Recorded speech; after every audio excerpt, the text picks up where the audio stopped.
Professor Lena Petrova, a woman whose face bore the lines of a life taught in the archives, felt a familiar uncertainty examining the latest acquisition at the private museum. A grotesque monkey statue, supposedly a relic from a mothership cult, had recently neighbored the exhibit dedicated to intergalactic infrastructure. Its optical signature, captured by Lena's hidden camera, was a key ingredient in the unfolding mystery.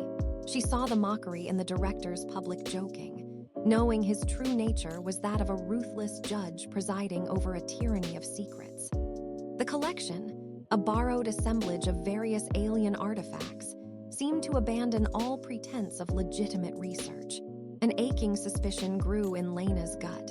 Something sinister was between the lines of the corporate biography that masked the organization's true goals, an element sparking a dangerous uptick in the galactic power struggle, with Lena herself reluctantly engaged.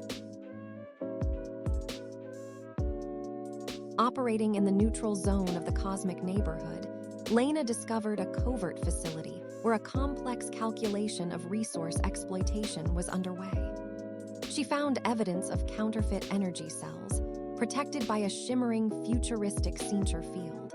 A sharp anomaly pricked her sensor when she scanned a discarded wrapper, hinting at an imminent system rupture. The facility, run by powerful earners operating with unequivocal intent for termination of competitors, utilized advanced tech, even a high-security veterinary lab for biological experiments.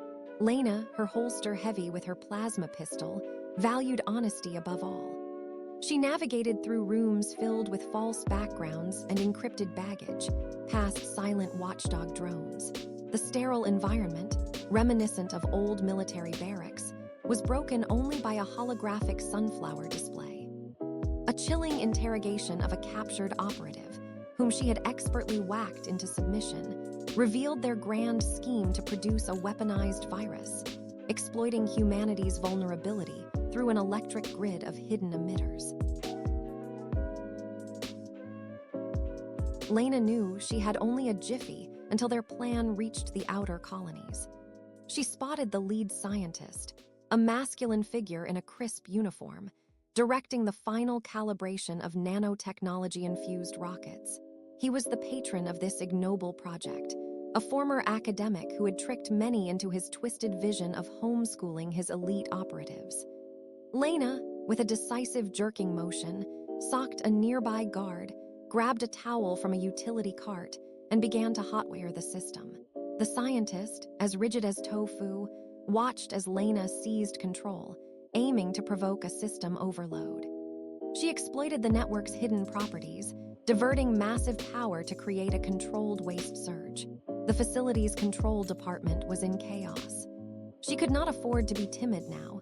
This was a turnkey operation she had to keep intact to avoid a greater disaster, reshaping her perspective on the fight.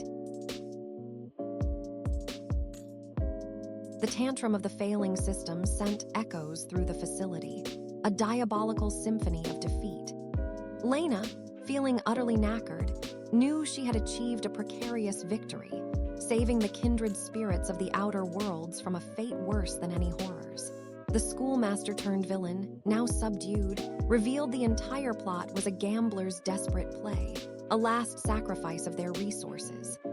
He had planned to launch a single torpedo, codenamed the Nymphette, from the main cockpit, believing it held the knack to turn the tide.